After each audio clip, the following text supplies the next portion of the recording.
Halo, kali ini aku, Ariel Fahri Nurdiansyah, dan teman-temanku yang lain yang akan disebutkan namanya pada akhir-akhir atau pada uh, perkenalan dirinya sendiri. Jadi, tiba-tiba di ITERA muncul suatu fenomena pameran teknologi. Pameran ini berisi mengenai teknologi-teknologi yang ada di dunia. Jadi, kami berkeliling-keliling dengan ria-ria seperti di taman bunga. Jadi kami telah melihat hologram, sudah melihat motor terbang, sudah melihat mobil terbang, sudah melihat Xavier Uniform, dan tiba-tiba kami saling mengetawakan handphone kami masing-masing karena terdapat sebuah daftar di mana radiasi yang dimiliki handphone kami memiliki tingkatannya masing-masing, dan salah satu dari kami memiliki handphone dengan tingkat radiasi paling tinggi dan kami menyebutnya bocah radiasi. Maka dari itu kami tertarik untuk mempelajari radiasi handphone ini. Hai semuanya, selamat datang di kelompok 13. Pada RBL kali ini kami akan mengambil tema gelombang elektromagnetik, yaitu radiasi handphone. Perkenalkan, nama saya David Kusuma, NIM 119190190-169. Pasti kalian sudah tidak asing dengan namanya handphone ya. Di zaman sekarang ini, handphone banyak digunakan oleh anak-anak maupun orang dewasa sebagai alat berkomunikasi.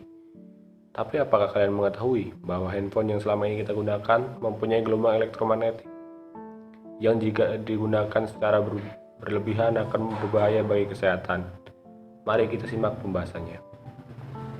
Perkenalkan, nama saya Bella Sintiva, NIM 119190172. Pada kesempatan kali ini, saya akan melanjutkan penjelasan dari David. Apa itu gelombang elektromagnetik?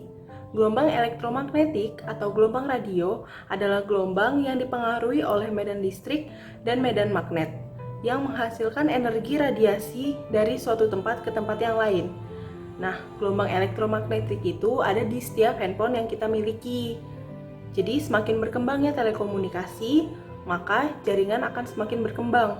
Yang awalnya 2G, yang kecepatannya hanya 9600 bps, lalu berkembang menjadi 3G, yang kecepatannya menjadi 2 Mbps, lalu berkembang menjadi jaringan yang sekarang kita gunakan, yaitu 4G, yang kecepatannya 500 kali lebih cepat daripada yang 3G, lalu di 2022 akan berkembang menjadi 5G, yang kecepatannya menjadi 1 Gbps.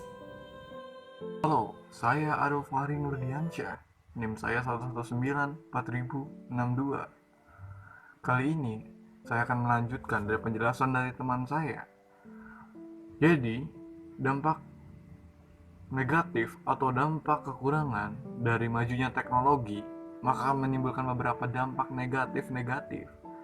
Dampak negatif tersebut adalah radiasi gelombang. Jadi semakin tinggi kemungkinannya, semakin tinggi teknologinya, semakin tinggi radiasinya. Kalian dapat membakar sebuah bom bensin dengan menggunakan sinyal yang ada di smartphone kalian. Makanya di pom bensin itu sering ada tulisan dilarang berkomunikasi dengan telepon.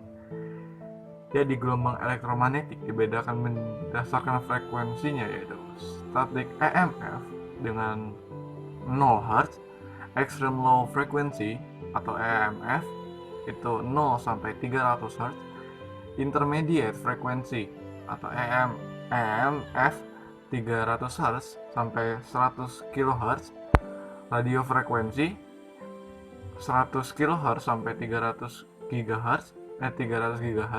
Frekuensi yang dimiliki handphone adalah radio frekuensi. Jadi yang kalian gunakan untuk internetan, browsing, dan hal-hal lain itu radio frekuensi. Radio frekuensi dikenal juga sebagai gelombang elektromagnetik. Jadi 4G, 3G, 2G, dan hal-hal lain yang GG itu adalah radio frekuensi. Perkenalkan, nama saya Afif, NIM 119170104. Saya akan melanjutkan penjelasan dari Ariel. Besaran medan magnet maupun densitas daya dan medan listrik pada handphone berbanding terbalik terhadap jarak. Setiap ponsel memiliki tingkat radiasi yang berbeda-beda. Hal ini disebabkan oleh jenis perangkat dan mesinnya yang jenisnya pun berbeda-beda. Tingkat penggunaan antena dan mesin sangat berpengaruh dalam tingkat radiasinya. Perkenalkan, nama saya Alif, NIM 119230102. Kali ini saya akan membahas soal mengenai gelombang elektromagnetik. Soal yang pertama yaitu suatu sistem radar pesawat mengirim pulsa gelombang elektromagnetik dengan panjang gelombang sangat pendek. Berapa mikrosecond setelah sebuah pulsa dikirim dan dipantulkan oleh sebuah pesawat terbang yang berada 30 km jauhnya akan diterima oleh stasiun radar. Jadi pertama-tama kita tulis diketahui dulu. Diketahuinya kan jaraknya 30 km, jadi kita tulis S sama dengan 30 km. Lalu kita ubah ke meter jadi 30.000 meter. Lalu yang ditanyakan waktunya nih, waktu dalam mikrosecond. Kita jawab pakai rumus S sama dengan C kali delta T per 2.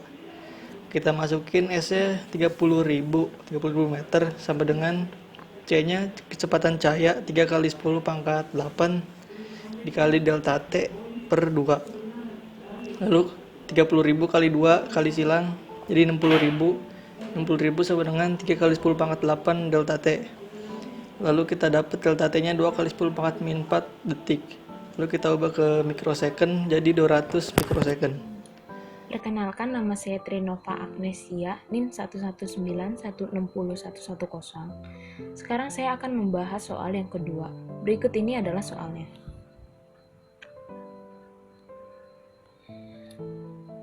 Pemancar radio yang berfrekuensi 10.000 Hz mempunyai panjang gelombang sebesar 150 cm.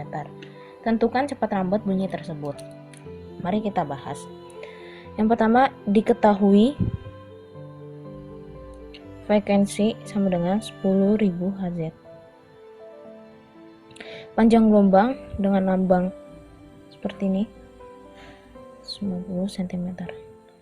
Kita ubah menjadi meter, jadi 1,5 meter. Yang ditanya adalah cepat lambat dengan lambang V. Jawab. Rumusnya adalah V sama dengan panjang gelombang dikali frekuensi. Mari kita hitung. 1,5.